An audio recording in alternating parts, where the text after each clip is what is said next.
وسلام على عباده الذين اصطفى أما بعد أعوذ بالله من الشيطان الرجيم بسم الله الرحمن الرحيم إن أول بيت وضع للناس للذي ببكة سبحان ربك رب العزة عما يصفون وسلام على المرسلين والحمد لله رب العالمين اللهم صل على سيدنا محمد وعلى آل سيدنا محمد وبارك وسلم اللهم صل على سيدنا محمد وعلى آل سيدنا محمد وبارك وسلم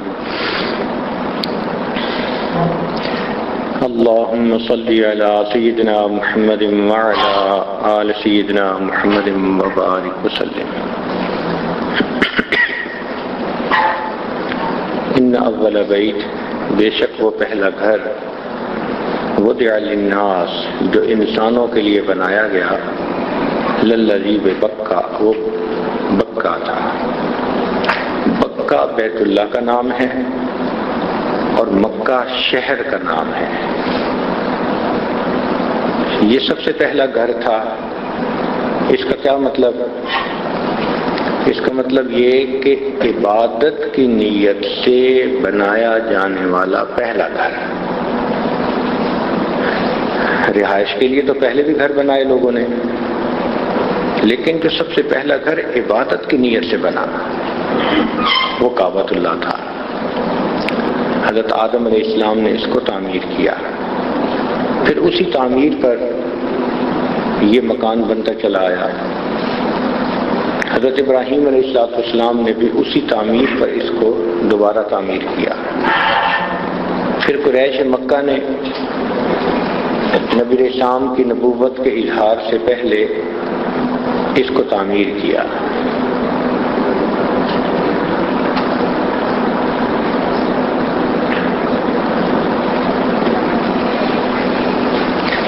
تو دنیا میں عبادت کی نیت سے سب سے پہلا گھر جو بنا وہ بیت اللہ تھا۔ شروع میں اس کے اوپر غلاف نہیں ہوتا تھا۔ پہلی مرتبہ طبہ حمیری ایک بادشاہ تھا یمن کا، اس نے اس کے اوپر غلاف چڑھا دیا۔ یہ اسلام سے 900 سال پہلے کی بات ہے۔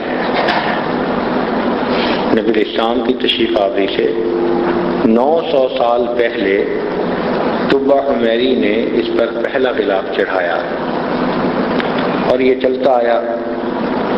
قریش کے زمانے میں انہوں نے اس کے اوپر حریر کا لباس، ریشم کا غلاف چڑھایا۔ نبی علیہ السلام نے اس کے اوپر یمنی مصری چادر کا غلاف چڑھایا۔ چونکہ نبی علیہ السلام نے اس عمل کی تصدیق فرما دی، اس لیے اب یہ ایک شرعی چیز ہو گئی۔ پھر عباسی خلفاء نے اس کے اوپر سیاہ رنگ کا جو غلاف تھا اس کو پکا کر دیا۔ پہلے کبھی سیاہ رنگ کا ہوتا تھا، کبھی سبز رنگ کا بھی ہوتا تھا۔ ابھی بھی آپ اگر دیکھیں تو بیت اللہ کے باہر کی طرف جو غلاف ہے وہ سیاہ رنگ کا ہے، جو اندر کی طرف ہوگا وہ آپ کو سبز رنگ کا نظر آئے گا۔ انشاءاللہ امید ہے کہ آپ کسوۃ الکعبہ ایک جگہ ہے جہاں پر بیت اللہ کا غلاف بنتا ہے، وہاں زیارات کے دوران تشریف لے جائیں گے اور غلاف کو خود اپنی آنکھوں سے بنتا دیکھیں گے۔ یہ ریشم کے دھاگے سے بنتا ہے اور ساتھ اس پر جو لکھائی ہے وہ سونے کی تاروں سے ہوتی ہے، سونے کا دھاگا۔ اس وقت تو یہ غلاف بہت وزنی ہوتا ہے، اس کے اوپر 700 کلو گرام ریشم لگتا ہے، 700 kg ریشم، اور ٹوٹل وزن اس کا 2 ٹن کے قریب بن جاتا ہے۔ یہ 2 ٹن وزنی لباس ہر سال بیت اللہ کو پہنایا جاتا ہے۔ عام طور پر جب حاجی لوگ عرفات میں چلے جاتے ہیں اور پیچھے طواف کرنے والے بہت مختصر لوگ رہ جاتے ہیں، یہ کام اس وقت کیا جاتا ہے۔ اس لیے جب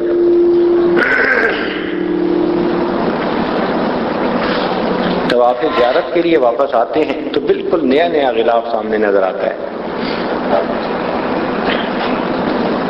کسوہ کا مطلب ہوتا ہے لپٹی ہوئی چادر، تو اس وقت کہتے ہیں کسوۃ الکعبہ، کعبہ پر لپٹی ہوئی چادر۔ یوں سمجھ لیں کہ یہ بیت اللہ کا احرام ہے، یا دوسرے الفاظ میں یوں سمجھ لیں کہ یہ بیت اللہ کا برقع ہے، حجاب ہے بیت اللہ کا۔ اس میں کیا حکمت ہے؟ حکمتیں بہت ہیں۔ ایک حکمت تو یہ کہ اس غلاف کے چڑھانے پر بیت اللہ شریف کے قریب جب آدمی جاتا ہے اور بیت اللہ کا غلاف پکڑ کر دعا مانگتا ہے تو یہ احساس ہوتا ہے کہ میں دامن محبوب اس کو پکڑ کر، اس سے لپٹ کر میں اپنی فریاد بیان کر رہا ہوں۔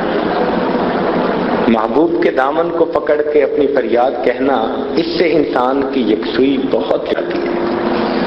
چنانچہ نبی علیہ السلام سے بھی غلاف کعبہ کو پکڑ کر دعا مانگنا ثابت ہے۔ اور دوسرا یہ کہ حسن کو اللہ رب العزت نے ہمیشہ پردے میں ہی پسند فرمایا ہے، یہ قانون فطرت ہے کہ اللہ رب العزت نے حسن کے لیے پردے کو پسند کیا۔ مبتدی لوگوں کے لیے یہ اہم بات ہے، ورنہ ان کے دل کی بجائے ان کی آنکھ قابو میں نہیں ہوتی۔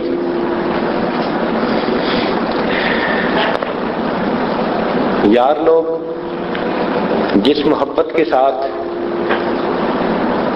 خلاف کعبہ کو پکڑتے ہیں، سبحان اللہ، اگر اس پر یہ نہ کہا جاتا کہ بھائی طواف کے دوران بیت اللہ کی طرف نہ دیکھیں، تو پتہ نہیں بیت اللہ سے لپٹ لپٹ کر ان کا کیا حال ہوتا۔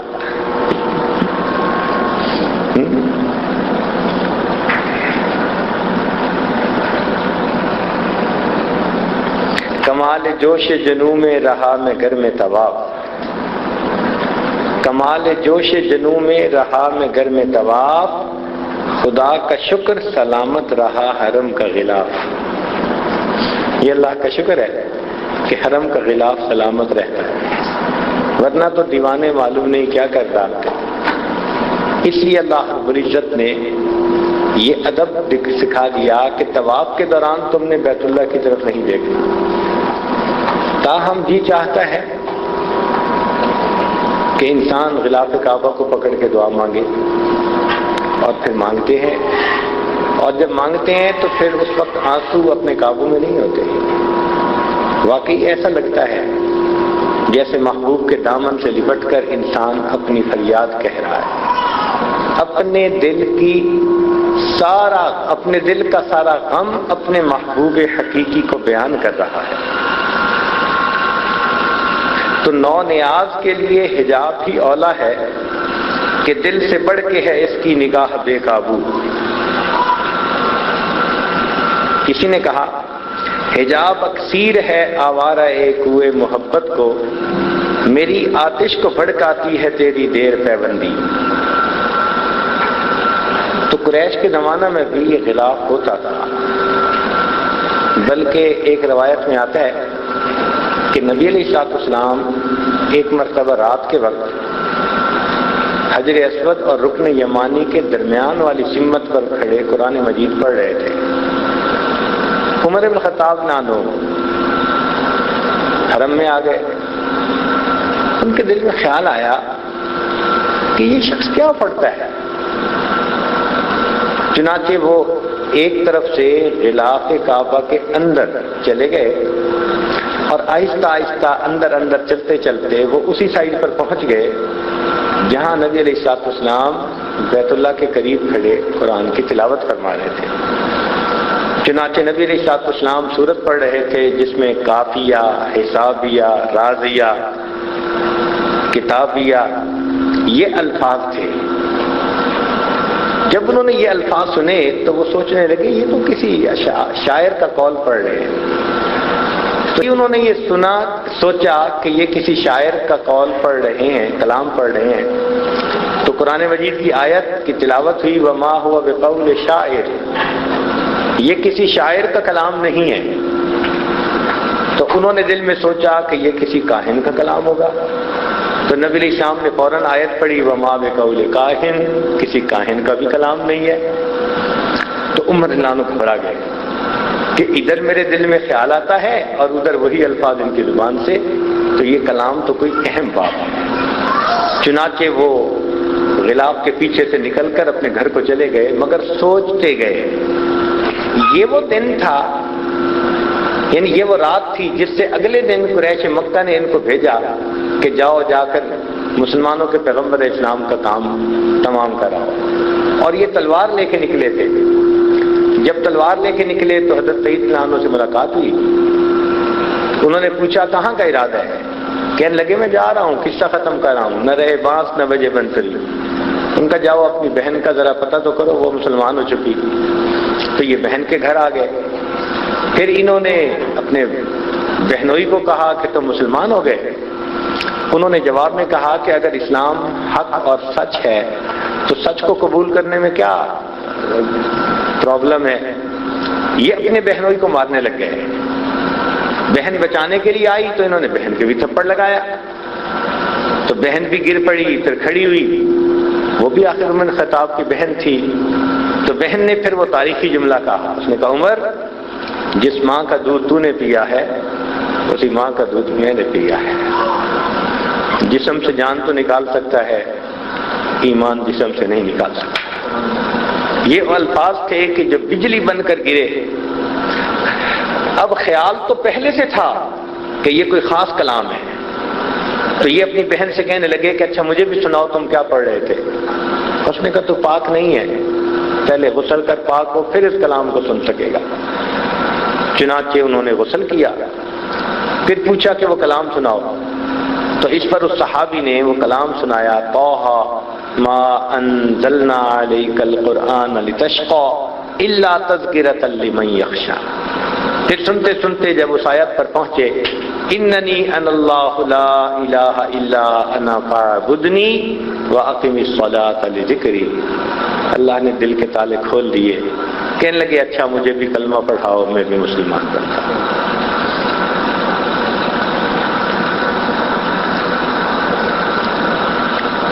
تو یہ غلاف کعبہ بہت پہلے سے ہے، اسلام سے 900 سال پہلے سے اس کی تاریخ شروع ہوتی ہے۔ چنانچہ ایک مرتبہ ایک قریش مکہ کے سرداروں میں سے آدمی تھا، وہ آیا اور اس کا نام تھا عفیف، کندہ کا رہنے والا تھا۔ اس نے آ کے بیت اللہ کے قریب ایک عجیب منظر دیکھا کہ بیت اللہ کے دروازے کے قریب یعنی مقام ابراہیم پر نبی علیہ الصلوۃ والسلام کھڑے ہیں، اور آپ کے پیچھے ایک نوجوان لڑکا کھڑا ہے، 16 سال اس کی عمر، اور اس کے پیچھے ایک عورت کھڑی ہے، اور نبی علیہ الصلوۃ والسلام جو کر رہے ہیں لڑکا بھی وہی کرتا ہے، عورت بھی وہی کرتی ہے۔ تو اس کو دیکھ کر بڑا تعجب ہوا، چنانچہ وہ عباس رضی اللہ تعالیٰ عنہ کو ملا اور مل کر کہنے لگا کہ مجھے لگتا ہے کہ کوئی بڑا واقعہ پیش آنے والا ہے۔ اس نے پوچھا کیوں؟ کہنے لگا میں بیت اللہ گیا تھا تو میں نے بیت اللہ کے قریب یہ ایک منظر دیکھا۔ اس نے کہا وہ جو آگے کھڑے تھے وہ محمد بن عبداللہ تھے صلی اللہ علیہ وسلم، اور ان کے جو پیچھے لڑکا تھا وہ ان کا اپنا ہی گھر کا بچہ ہے، اس کا نام علی ہے، اور جو پیچھے عورت تھی وہ ان کی بیوی، اس کا نام ختیجہ ہے۔ اصل میں جبریل علیہ السلام نے جب نماز کا حکم آ کر دیا تو نبی علیہ الصلوۃ والسلام کو نماز پڑھنا بھی سکھائی، بتائی۔ نبی علیہ الصلوۃ والسلام نے جبریل علیہ السلام سے وہاں نماز سیکھی۔ پھر آپ جب نماز پڑھنے لگے تو آپ کے پیچھے حضرت علی عنہ ہوتے تھے اور ان کے پیچھے آپ کی اہلیہ خدیجہ الکبریٰ ہوتی تھی۔ تو یہ نماز کا منظر دیکھ کر وہ قریشی سردار اتنا متاثر ہوا کہ وہ کہنے لگا کہ مجھے لگ رہا ہے کہ کوئی بڑا واقعہ پیش آنے والا ہے۔ آج بھی اگر آپ جائیں تو بیت اللہ شریف کے دروازے والی سائڈ پر، دروازے سے تھوڑا رائٹ کی طرف آپ دیکھیں تو وہاں نیچے بنیادوں پر کچھ پتھر لگے ہوئے ہیں۔ تو آپ کو ایک جگہ 5-6 پتھر نظر آئیں گے چھوٹے چھوٹے لگے ہوئے۔ تقریباً یہ وہ جگہ ہے جہاں پر نبی علیہ السلام نے سب سے پہلی نماز پڑھی۔ تو کوشش کریں اگر موقع مل سکے، عورتوں کے لیے تو ذرا مشکل ہوتا ہے، رات میں تو ہم نے عورتوں کو بھی وہاں نماز پڑھتے دیکھا، اگر وہاں موقع مل سکے تو وہاں 2 رکعت نفل پڑھ کر اللہ سے یہ دعا مانگیں کہ اے اللہ، آپ کے پیارے حبیب صلی اللہ علیہ وسلم نے امت کو نماز پڑھنی یہاں سکھائی، میں بھی 2 رکعت پڑھ رہا ہوں، مجھے بھی نماز صحیح طریقے سے پڑھنا آپ سکھا دیجئے۔ نماز کا جو خشوع ہے اور خضوع ہے، اے اللہ مجھے بھی عطا فرما دیجئے۔ مقام احسان والی نماز جس کے بارے میں آپ نے فرمایا ان تعبد اللہ کأنک تراہ فإن لم تکن تراہ فإنہ یراک، اللہ مجھے بھی زندگی میں ایسی نماز پڑھنے کی توفیق عطا فرما دیجئے۔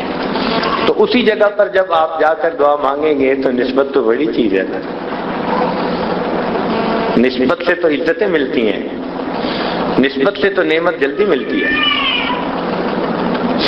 نسبت کی بات چلی تو آپ غور کریں کہ 2 اینٹیں ایک ہی بھٹے پہ بنتی ہیں، ایک جیسا رنگ ہے، ایک جیسا سائز ہے، ایک جیسی ڈیزائن ہے، قیمت بھی ایک جیسی ہے۔ ایک اینٹ کو لا کر آدمی مسجد میں لگا دیتا ہے جو بیت اللہ کہلاتی ہے، اور ایک کو بیت الخلاء میں لگا دیتا ہے، ٹوائلٹ میں لگا دیتا ہے۔ دونوں کی نسبت الگ ہو گئی، ایک نسبت ہو گئی بیت اللہ سے اور ایک نسبت ہو گئی بیت الخلاء سے۔ جو بیت اللہ سے نسبت ہوئی وہاں یہ عظمت ملی کہ اس اینٹ کے اوپر اپنی پیشانی ٹیکتا ہے، اور جو بیت الخلاء میں لگ گئی وہ صاف بھی ہو تب بھی انسان جوتے بغیر وہاں پاؤں رکھنا پسند نہیں کرتا، ادھر جوتے کے ساتھ پاؤں رکھتا ہے، ادھر پیشانی ٹیکتا ہے۔ نسبت نے دونوں اینٹوں کے عزت میں کتنا فرق ڈال دیا۔ تو یہ نسبت تو بڑی چیز ہے۔ اب ذرا غور کیجئے کہ نسبت کی برکتیں کیا ہیں۔ اللہ رب العزت نے اس امت کو حجر اسود عطا فرمایا۔ ذرا غور کرنا، اس امت پر اللہ کی بڑی بڑی نعمتیں، چنانچہ ذرا توجہ فرمائیے کہ بنی اسرائیل کو اللہ نے کیا نعمتیں دیں اور امت محمدیہ صلی اللہ علیہ وسلم کو اللہ نے کیا نعمتیں دیں۔ بنی اسرائیل میں سید صاحب اسلام فرماتے ہیں ان معی ربی، میرا رب میرے ساتھ ہے، حالانکہ پوری قوم ساتھ ہے، مگر وہ فرماتے ہیں ان معی ربی، میرا رب میرے ساتھ ہے۔ اور اس امت کو دیکھیں اللہ رب العزت نے کیا مقام دیا کہ صدیق اکبر عنہ نبی علیہ السلام کے ساتھ ہیں غار ثور میں، تو نبی علیہ السلام فرماتے ہیں ان اللہ معنا، اللہ ہمارے ساتھ ہے۔ وہاں کیا فرمایا کہ میرے ساتھ ہے، امت کا تذکرہ نہیں، اور یہاں پر نبی علیہ السلام کیا فرماتے ہیں ان اللہ معنا، اللہ ہمارے ساتھ ہے۔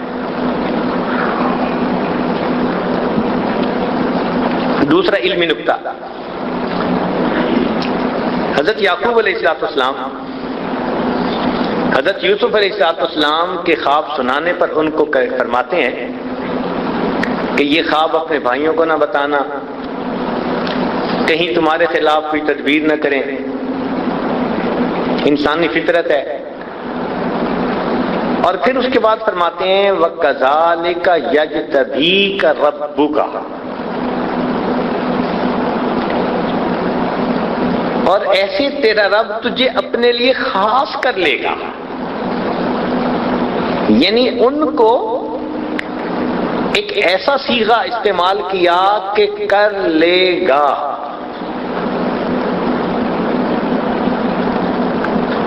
اور اس امت کے لیے اللہ تعالیٰ کیا فرماتے ہیں؟ فرماتے ہیں وَاجْتَبَاكُمْ، وہ جس نے تمہیں اپنے لیے خاص کر لیا۔ ادھر مستقبل کا صیغہ اور ادھر ماضی کا صیغہ۔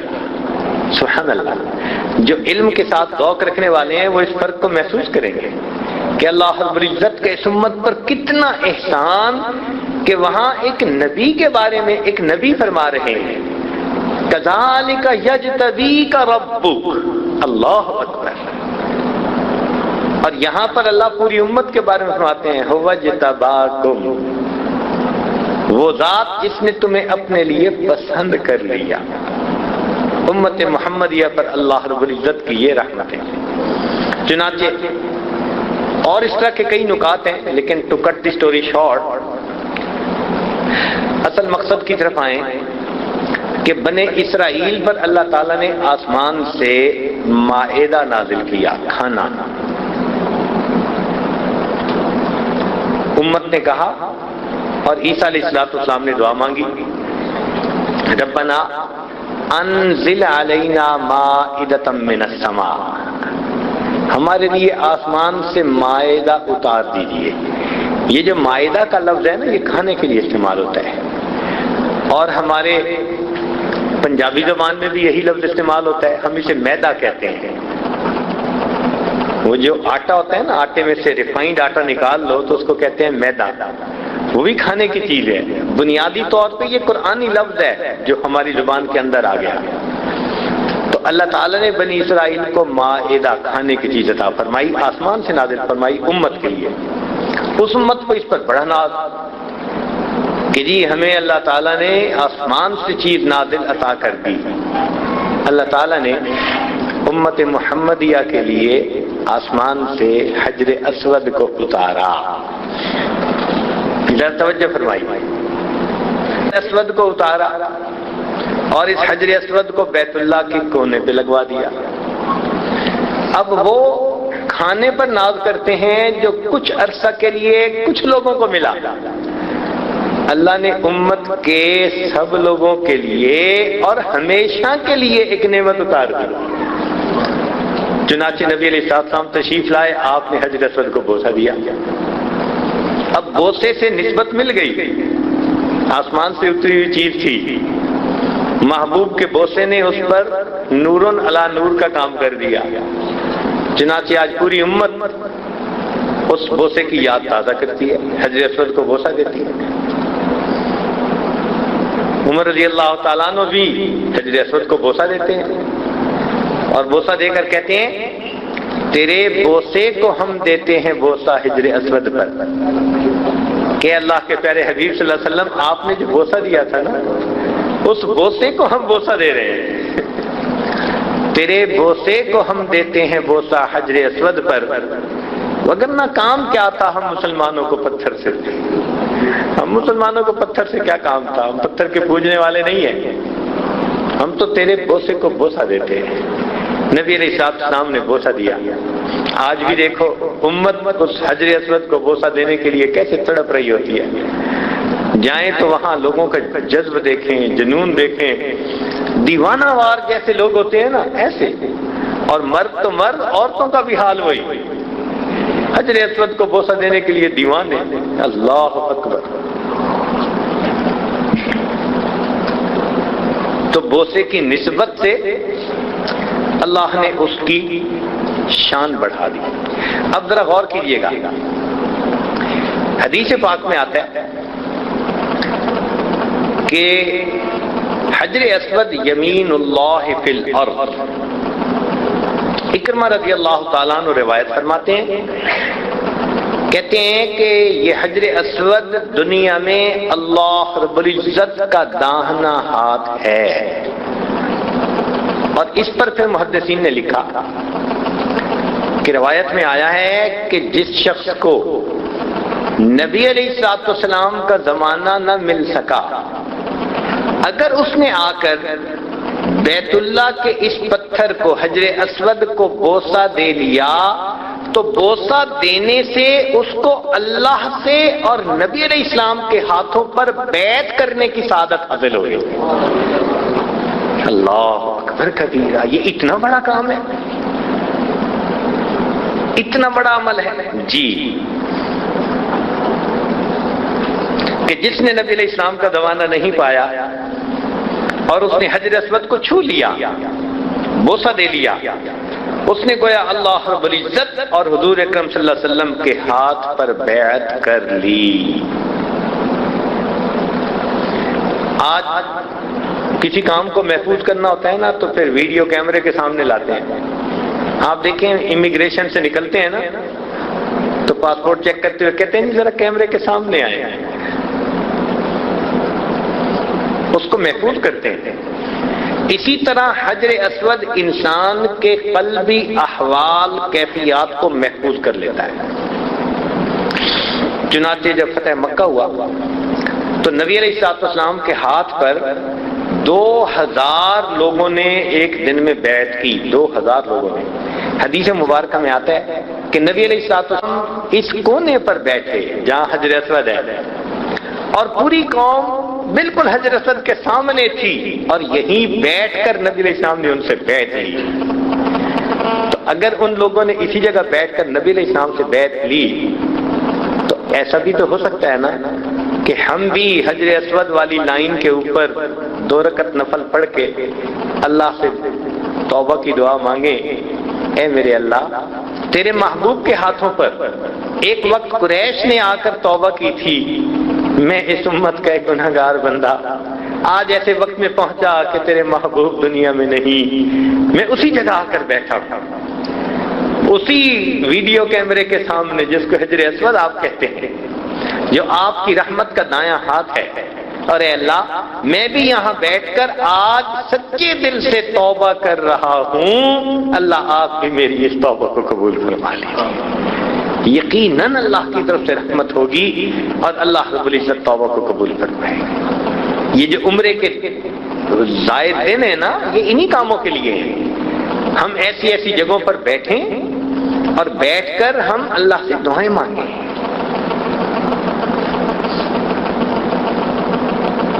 جو ڈھونڈنے والے ہوتے ہیں پتہ نہیں ان کی نگاہ کہاں پہنچتی ہے۔ چنانچہ دارالعلوم دیوبند کے دوسرے مختمم گزرے ہیں، ان کا نام تھا رفیع الدین، بڑے صاحب حال بزرگ تھے، بہت ہی صاحب حال بزرگ تھے، صاحب کشف و کرامت بزرگ تھے۔ حرم تشریف لے آئے، یہاں قیام کیا۔ اب ذرا سوچئے کہ ان کی سوچ کہاں پہنچی۔ ایک دن بیٹھے بیٹھے خیال آیا کہ نبی علیہ السلام نے بیت اللہ کی کنجیاں بنو شیبہ کو عطا کر دی۔ یہ ایک قبیلہ ہے جن کے پاس پہلے سے یہ کنجیاں تھیں، نبی علیہ السلام نے ان کو فتح مکہ کے بعد کنجیاں دے دیں اور فرما دیا کہ یہ قیامت تک تمہارے ہی قبیلے میں رہیں گی، یہ بھی تصدیق فرما دی۔ چنانچہ آج اس وقت بھی ان کے پاس بیت اللہ کی کنجیاں ہیں۔ کوئی بادشاہ بھی اگر آتا ہے نا تو دروازہ کھولنے کے لیے وہی خاندان بنی شیبہ کا بندہ آتا ہے اور آ کے کنجی بردار وہ دروازہ کھولتا ہے۔ تو شاہ رفیع الدین رحمت اللہ علیہ ان کے ذہن میں خیال آیا کہ یہ خاندان بھی رہے گا مکہ مکرمہ میں، اور نبی علیہ السلام کی حدیث سے ثابت ہوتا ہے کہ ان کے پاس چابی بھی رہے گی۔ چنانچہ انہوں نے کیا کیا کہ جو بیت اللہ کا کنجی بردار تھا نا اس کے ساتھ دوستی لگائی، واقفیت بنائی، تعارف کیا، ہدیہ تحفہ دیا، بات چیت کی، حتیٰ کہ چند دنوں میں انسان ہیں آپس میں خوب موانست ہو گئی، محبت ہو گئی، جان پہچان ہو گئی۔ جانے کا وقت آ گیا تو جاتے ہوئے تو پھر دل اداس ہوتے ہی ہیں، تو یہ اس سے جب ملنے لگے تو ان کا بھی دل اداس تھا کہ اچھا آپ جا رہے ہیں۔ انسان کہتے ہیں نا کوئی کام ہمارے ذمہ، ہم کیا کر سکتے ہیں، تو جب انہوں نے کہا نا کوئی کام ہمارے ذمے، تو فرمانے لگے ہاں ایک کام ہے، اگر آپ کر دیں تو کون سا؟ کہ وہ کام یہ کہ یہ کچھ پیسے ہیں، یہ تو ہے ہدیہ، اور یہ ایک تلوار ہے، یہ ہے امانت۔ کیا مطلب؟ کہ یہ چابی تمہارے خاندان میں چلتی رہے گی، یہ تلوار بھی امانت کے طور پر آپ اپنے خاندان کے حوالے کر دیں، وہ بھی اس تلوار کو محفوظ رکھیں۔ جب امام مہدی آئیں گے اور آپ کے خاندان کا جو شخص ہوگا، وہ جیسے ان کے لیے دروازہ کھولے گا، وہ میری طرف سے ان کو یہ تلوار کا ہدیہ بھی پیش کر دے گا۔ اللہ اکبر! محبت دیکھو کہاں انسان کی سوچ کو لے کے جاتی ہے۔ اللہ اکبر کبیر! یہ فرق ہے ہم میں اور اہل اللہ میں، کہ ہم آتے ہیں اور عمرہ کیا اور فارغ، اب بازار ہے اور ہم طوافین اور طوافات ہیں، ماشاءاللہ بن داؤد اس کا طواف ہو رہا ہے صبح و شام۔ اور جو اللہ والے ہیں ان کا دل حرم میں اٹکا رہتا ہے۔ چنانچہ حضرت قاری رحیم بخش پانی پتی رحمت اللہ علیہ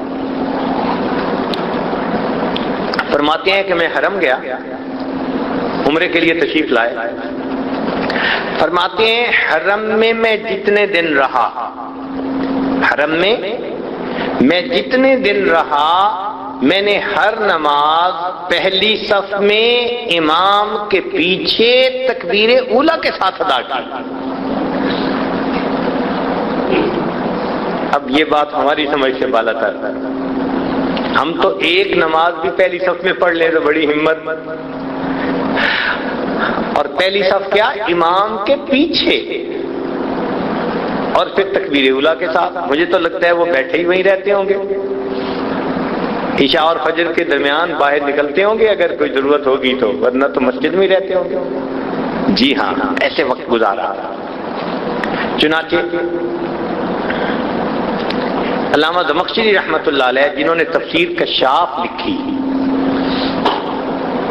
جس کے بارے میں شاعر نے کہا گرا کشا ہے نہ راضی نہ صاحب کشاف، تیرے وجود پہ جب تک نہ ہو نزول کتاب۔ وہ علامہ زمخشری تشریف لائے تو اتنا حرم میں رہتے تھے، اتنا رہتے تھے کہ عرب لوگوں نے ان کا نام جار اللہ، اللہ کا پڑوسی رکھ دیا۔ یہ اللہ کے پڑوسی ہیں۔ اب سوچیں کتنا وقت بیت اللہ کے پاس گزارتے ہوں گے کہ لوگوں نے ان کو پڑوسی کہا۔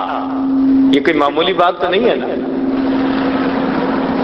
بیت اللہ کے پڑوسی، جار اللہ، اللہ کا پڑوسی۔ کاش ہم بھی حرم میں ایسے وقت گزارتے۔ تو یہ فرق ہے۔ تو بات چل رہی تھی نسبت کی۔ حجر اسود کو نبی علیہ الصلوۃ والسلام کے بوسے کی نسبت حاصل، اور قریب ایک دوسرا مقام بھی ہے جس کو کہتے ہیں مقام ابراہیم۔ اس مقام ابراہیم سیدنا ابراہیم علیہ السلام کے پاؤں سے لگنے کی نسبت حاصل۔ یہ مقام ابراہیم بنا۔ کہتے ہیں کہ یہ پتھر تھا کہ حضرت ابراہیم علیہ السلام نے جب بیت اللہ کی دیواروں کو تعمیر کیا تو پھر اونچے اونچے پتھر رکھنے کی ضرورت پیش آئی، تو اللہ نے اس پتھر کو ایسا بنا دیا کہ جتنی ضرورت ہوتی تھی یہ پتھر اونچا ہوتا جاتا تھا اور وہ پتھر وہاں رکھتے جاتے تھے۔ اس کے اوپر ان کے قدموں کے نشانات بھی ہیں، وہ آج بھی محفوظ ہیں۔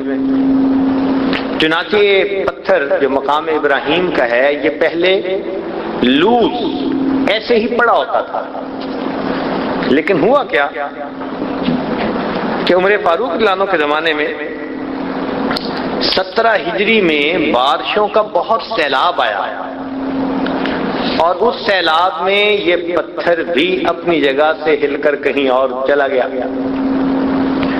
اب عمر فاروق رضی اللہ عنہ کو پریشانی ہوئی کہ ایک تو اس پتھر کو ڈھونڈیں اور دوسرا اس کو ایگزیکٹ اس جگہ پر رکھیں جہاں نبی علیہ السلام کے زمانے میں تھا۔ بڑی پریشانی، بڑی حیرانی۔ اب سوچیں یہ کتنی فراست رکھنے والے صحابی۔ چنانچہ تلاش کیا، اللہ نے مہربانی کر دی کہ اجیاد کی طرف سے یہ مقام ابراہیم والا پتھر مل گیا۔ تو جب مل گیا تو پھر انہوں نے کہا کہ اب کون ہے جو مجھے یہ بتائے کہ اس کی ایگزیکٹ جگہ کون سی تھی؟ اندازہ تو سب کو معلوم تھا، ایگزیکٹ جگہ۔ چنانچہ اس وقت بنو اسحم کے ایک آدمی تھے مطلب بن وداع، وہ آئے اور عمر فاروق رانو کے سامنے کہنے لگے کہ امیر المومنین، ایک مرتبہ میرے ذہن میں یہ خیال آیا تھا کہ یہ پتھر ایسے ہی رکھا ہوا ہے، یہ کسی وجہ سے آگے پیچھے بھی ہو سکتا ہے، تو کیسے نشاندہی ہوگی کہ یہ اپنی جگہ کیسے ہوگا؟ تو میں نے اس وقت اس کی باب کعبہ اور بیت اللہ کے جو کونے ہیں، رکن ارکان ہیں، ان سے پیمائش کر کے رکھ لی تھی، وہ پیمائش میرے پاس محفوظ ہے۔ چنانچہ عمر لانو نے ان کو بلایا اور انہوں نے آ کر بتایا، اور سب صحابہ نے اس کی تصدیق کی کہ واقعی یہی اس کی اصل جگہ تھی۔ اس سے پتہ چلتا